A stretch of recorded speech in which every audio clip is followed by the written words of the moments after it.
Kill a Mockingbird, the story was actually, or the book was written by a lady from our hometown, Monroeville, Alabama, Nell Harper Lee. She wrote it in the late 50s, early 60s is when it was published, and she won the Pulitzer Prize. It was then turned into a movie that's more famous, or as famous as the book, starring Gregory Peck, and Robert Duvall is Boo. And then this is a play version that we performed that was written or adapted to the stage by Christopher Sergel. The plot is, it takes place in the 1930s, 1935, right after, in the edge of the Depression in the United States at that time, so everyone is poor, dirt poor as they say, at home. And it's about a time when trials were by jury systems. They still are in the United States.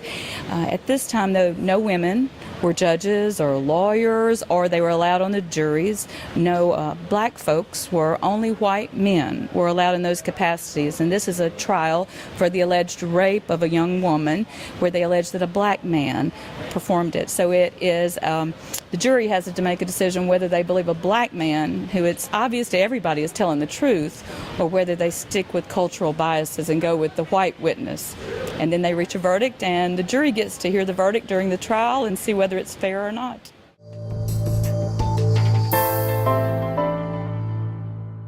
They're all amateurs, they're all volunteers, and they come basically from all walks of life. We have veterinarians, have a mortician on board, we have private business owners, school teachers, preachers, and a CEO from a bank. I am a judge in real life. I'm an attorney, and my day job is to be a judge in the court system.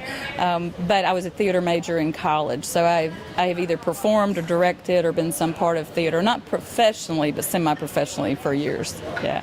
One thing about our cast, we usually, just like I came on board whenever my youngest son started playing the part of Jim, and we have a lot of family ties. Mm-hmm. We have sometimes three to a family. We have three members of a family together on this trip.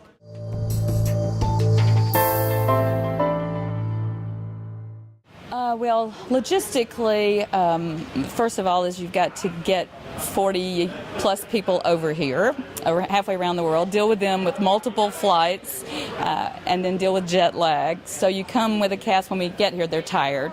Then logistically, because they are amateurs, every time they do it someplace differently, they almost have to relearn their parts, where professionals would be more able to adapt. So for us, there's a directorial challenge of taking the space up here on the roof garden, which is a fabulous space, but turning it into a production space with entrances and exits. And at home, we have entrances and exits stage right. Well, if you have an entrance or exit stage right here, you're going off the roof garden. So we have to make some modifications. Part of it, too, is if we ideally could only had one cast that we brought, it would simplify rehearsals, but because we have 5 performances in 3 days and we have children, we really felt it was a need to bring 2 complete casts of the main roles. It's a lot for children to perform 5 times within 3 days. So that gives us one set of kids to perform in the matinee, a second set to perform that evening, to keep them a little fresher, because it's tough on a 10-year-old to do that many performances.